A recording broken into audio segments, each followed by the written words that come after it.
అందరికీ నమస్కారం, శుభోదయం. ఈరోజు వార్తల్లోని ప్రధాన అంశాలను విశ్లేషించుకున్నట్లయితే, ప్రధానంగా ఈనాడు తీసుకున్నట్లయితే, అంబేద్కర్ అందరివాడు, ఆయన ఏ ఒక్క వర్గానికో ప్రతినిధి కాదు, అసమానతలపై యుద్ధం చేసిన యోధుడు, P4 కార్యక్రమంతో పేదరిక నిర్మూలన, అంబేద్కర్ విదేశీ విద్యా పథకం మళ్ళీ తెస్తాం, రాజ్యాంగ నిర్మాత జయంతి ఉత్సవాల్లో సీఎం చంద్రబాబు, రెసిడెన్షియల్ పాఠశాల ఏర్పాటుకు శంకుస్థాపన. నిన్న అంబేద్కర్ జయంతి సందర్భంగా గుంటూరు జిల్లాలో ఏర్పరిచినటువంటి P4 కార్యక్రమంలో మాట్లాడుతూ, అంబేద్కర్ అనేది ఏ ఒక్క వర్గానికో ప్రతినిధి కాదు, అసమానతలపై యుద్ధం చేసిన యోధుడు, ఈ P4 కార్యక్రమం ద్వారా పేదరిక నిర్మూలన జరుగుతుంది, ఇంతకుముందు ఉన్నటువంటి అంబేద్కర్ విదేశీ విద్యా విధానం పథకం మళ్ళీ తెస్తాం అని మాట్లాడుతూ, అంబేద్కర్ విద్యా విధానం ద్వారా లబ్ధి పొంది ఇతర దేశాలలో ఉద్యోగం చేస్తున్నటువంటి కొంతమంది పిల్లలతో కూడా మాట్లాడటం జరిగింది. యాక్చువల్గా ఇంతకుముందు 2014 నుంచి 19 దాకా అంబేద్కర్ విదేశీ విద్యా విధానం అనే ఒక పథకం ఉన్నది. ఆ పథకం యొక్క ముఖ్య ఉద్దేశం ఏంటంటే, మెరిట్ విద్యార్థులు దాదాపు 10 లక్షల స్కాలర్షిప్ ఇచ్చి విదేశాల్లో చదువుకునేందుకు ప్రభుత్వం సహాయం చేస్తుంది. ఆ సహాయం ద్వారా లబ్ధి పొంది వాళ్ళు అక్కడే మళ్ళీ ఉద్యోగం సంపాదించుకొని ఈరోజు లక్షల్లో జీతాల్లో సంపాదిస్తున్నారు. వాళ్ళతో చంద్రబాబు నాయుడు గారు సంప్రదించి మాట్లాడటం వల్ల వాళ్ళు ఉప్పొంగిపోయి, అంటే వాళ్ళు కూడా మేము ఈ స్థితికి రావడానికి కారణం ఈ అంబేద్కర్ విదేశీ విద్యా పథకం, ఈ పథకం ద్వారా లబ్ధి పొందినంటే మేము మా కుటుంబాలు బాగుపడ్డాయి కాబట్టి మేము కూడా తిరిగి కొన్ని కుటుంబాలకు సహాయం చేస్తాము, మా రుణం తీర్చుకుంటామని వాళ్ళు ఎంతో ఉద్వేగభరిత వాతావరణంలో నిన్న చంద్రబాబు నాయుడు గారితో మాట్లాడటం జరిగింది. నిజంగా ఇవన్నీ P4 పథకం కానీ కరెక్ట్గా సక్సెస్ఫుల్ జరిగిందంటే దీనివల్ల పేదరిక నిర్మూలించడం అసాధ్యమేమీ కాదు, చాలా వరకు కూడా తగ్గుతుంది. మొహల్ చోక్సీ అరెస్ట్, బెల్జియంలో అదుపులోకి వజ్రాల వ్యాపారి, వేల కోట్ల రుణాల ఎగవేత కేసులో భారత్ విజ్ఞప్తికి స్పందన, ఏడాది కిందటే ఆ దేశానికి నిందితుడు. అప్పగింత అంత తేలికేమి కాదు. మొహల్ చోక్సీని బెల్జియంలో అరెస్టు చేసిన అతన్ని భారత్ అప్పగించడం అంత తేలిక కాకపోవచ్చని నిపుణులు అంటున్నారు. అతని వద్ద కావలసినంత డబ్బు ఉంది, ఐరోపాలోని అత్యంత ప్రతిభావంతులైన న్యాయవాదుల్ని నియమించుకోగలడు, అందుకే అతడు అప్పగింత అంత తేలికేమీ కాదని ప్రజావేగ ఒకరు వ్యాఖ్యానించడం జరిగింది. ఈ మొహల్ చోక్సీ అనేది వజ్రాల వ్యాపారం చేస్తూ భారతదేశంలో ఉండే అనేక బ్యాంకులకి కుచ్చుటూపి పెట్టడం, వేల కోట్ల రుణం ఎగవేయటం జరిగింది. కాబట్టి దాదాపు అతని కోసం పోలీసులు, ఈడీ, సిబిఐ విచారిస్తున్నప్పటికీ కూడా దొరకకుండా తప్పించుకుంటున్నాడు.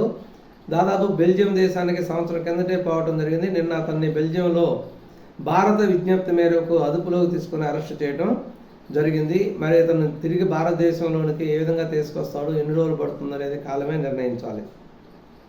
వైకాపా హయాంలోనే గోమేధం,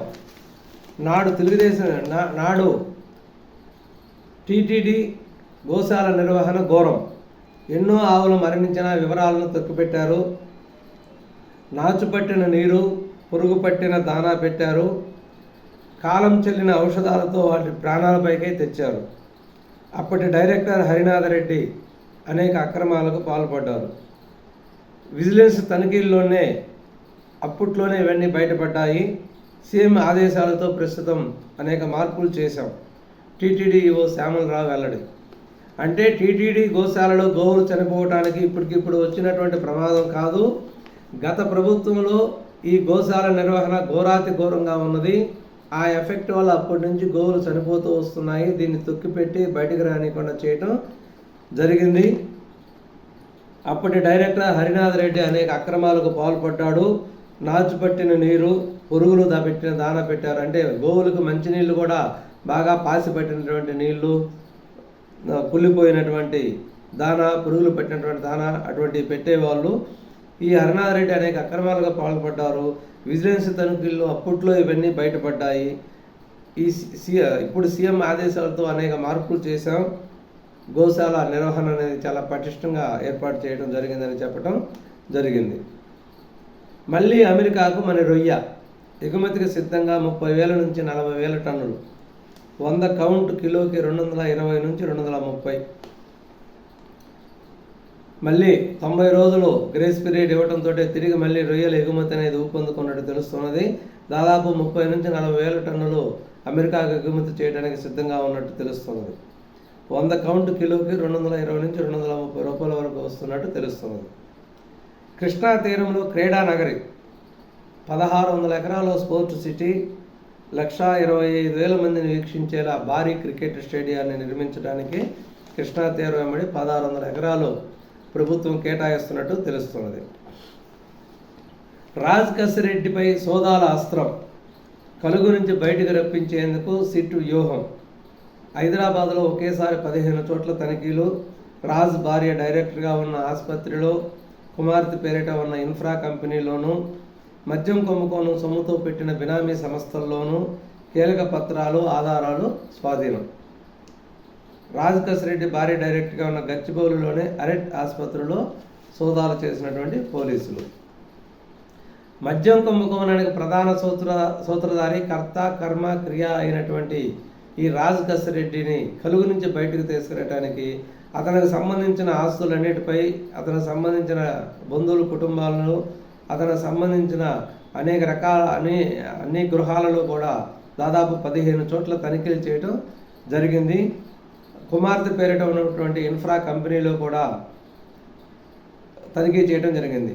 అంటే మద్యం కుంభకోణంతో వచ్చినటువంటి సొమ్ముతో వీళ్ళ హాస్పిటల్లోనూ, ఇన్ఫ్రా కంపెనీల్లోనూ అనేక పెట్టుబడులు పెట్టడం జరిగింది. ఈ తనిఖీలలో కొన్ని కీలక పత్రాలు కూడా స్వాధీనం చేసుకోవడం జరిగింది. కాసుల కార్యదర్శులు, లేఅవుట్లు, భవన నిర్మాణ అనుమతులు, అక్రమ వసూళ్లు, నగరాలకు సమీపంలోనే పంచాయతీల్లో భారీగా అవినీతి, జిల్లా డివిజనల్ పంచాయతీ అధికారుల సహకారం. ఈ నగరాలకు సమీపంలో ఉన్నటువంటి పంచాయతీల్లో అవినీతి చాలా భారీగా జరుగుతున్నట్టు తెలుస్తున్నది. ఈ లేఅవుట్, భవన నిర్మాణ అనుమతులకు కార్యదర్శులు అనేవి అక్రమంగా కాసులు వసూలు చేస్తున్నట్టు తెలుస్తున్నది. మైనింగ్, ఆంధ్రజ్యోతి దినపత్రిక తీసుకున్నట్లయితే మైనింగ్ డాన్, మొన్నటిదాకా చిన్న సాఫ్ట్వేర్ కంపెనీ ఓనర్, నేడు గనుల శాఖలో రాజాదిరాజుల అజయ్ అనే వ్యక్తి ఇంతవరకు చిన్న సాఫ్ట్వేర్ కంపెనీ నడుపుతుండేవాడు. అతను గనుల శాఖలో ఎంటర్ అయ్యి గనుల మీద పడిన కన్ను వల్ల గనుల్లో రాజాదిరాజులా ఎలుగుతున్నట్టు తెలుస్తున్నది. కన్ను పడిందంటే ఏదో ఒక కంపెనీకి మూడినట్లే. ముందు విజిలెన్స్ దాడులు, ఆపై సెటిల్మెంట్లు, కంపెనీలో వాటా కానీ, లాభాల్లో వాటా కానీ, లేదా మొత్తంగా కంపెనీనే హస్తగతం చేసుకోవడం కానీ, వీటిలో అతను ఏది కోరితే అది చేయాల్సిందే, లేదంటే కంపెనీ క్లోజ్ చేసుకోవాల్సిందే. ఉత్తరాంధ్రలో పెద్దల పేరుతోనే నయా దందా. విషయం తెలిసిన ముఖ్యమంత్రి సీరియస్, అయినా అదే దూకుడు, వేరే దారిలో డీలింగ్స్. ఇది ఈ అజయ్ యొక్క భాగవతం. మంత్రులు కాస్త పట్టించుకోండి, అతీగతి లేని ఉపాధి పనుల బకాయిలు 2014 నుంచి 19లో పనులు చేస్తే నేటికీ పెండింగ్. టీడీపీ మద్దతుదారులను చెల్లించిన గత సర్కారు సుమారు 1000 కోట్ల బకాయిలు. కూటమి వచ్చాక సీఎం చంద్రబాబు ఆదేశించిన చెల్లింపులపై దృష్టి పెట్టని ఇన్ఛార్జి మంత్రులు. ప్రభుత్వం ఏర్పడి 10 నెలలైనా తీరని కష్టాలు. ఎన్టీఆర్ హౌసింగ్ బకాయిలు మరో 960 కోట్లు. మంత్రులు, ఇన్ఛార్జి మంత్రులు పట్టించుకొని కొన్ని ఎన్ఆర్జీసీ నిధులు పేమెంట్ జరిగే విధంగా చూడాలి.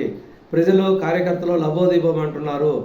దాదాపు 1000 కోట్ల ఉపాధి హామీ నిధులు బకాయి ఉన్నట్టు తెలుస్తుంది. 2014 నుంచి 19 వరకు అప్పుడు జగన్మోహన్ రెడ్డి టీడీపీ కార్యకర్తల యొక్క రావాల్సిన బిల్లులన్నీ కూడా పక్కన పెట్టి అవి చెల్లించకుండా చేయడం జరిగింది. దాంతో ప్రజలు చాలా ఇబ్బందులు పాలయ్యారు.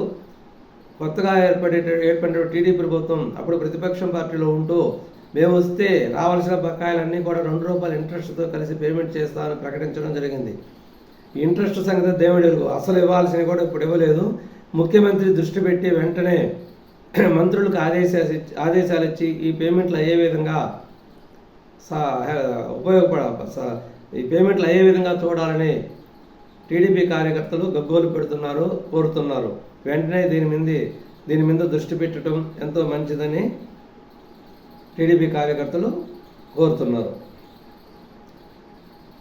ఆటో సుంకాలు తాత్కాలిక నిలిపివేత సంకేతాలు ఇచ్చిన అమెరికా అధ్యక్షుడు ట్రంప్ తమ కార్ల కంపెనీకి ఊరటనిచ్చేందుకే చైనా ఎలక్ట్రానిక్ ఉత్పత్తులు, ఫోన్లపై 20% సుంకాలు కొనసాగని స్పష్టీకరణ. అమెరికాకు చైనా కూడా భారీ జులక్. అరుదైన లోహాల ఎగుమతులు నిలిపివేత. డ్రాగన్ పోర్టులోనే ఆగిపోయిన స్టాక్. కొత్త జంటలకు వీసా అగ్ని పరీక్ష. అమెరికా వెళ్ళడం అంత ఈజీ కాదు. అమెరికన్ను పెళ్ళాడినా అక్కడికి వెళ్ళడం కష్టమే. ముగిసిన బైడెన్ వెసులుబాట్లు. ట్రంప్ నేతృత్వంలో వీసాలకు కఠిన టెస్ట్, నిశిత పరిశీలన. ట్రంప్ను హత్య చేస్తా, డబ్బులు ఇవ్వండి. అమెరికాలో తల్లిదండ్రులను అడిగిన 17 ఏళ్ల బాలుడు డబ్బులు ఇవ్వలేదని తల్లిదండ్రులనే హత్య చేయడం జరిగింది. ఇది ఈరోజు ప్రధాన దినపత్రికలో ఉన్నటువంటి ముఖ్యమైన విషయాలు. మరొక విషయంతో మళ్ళీ కలుద్దాం. నమస్కారం, ధన్యవాదాలు.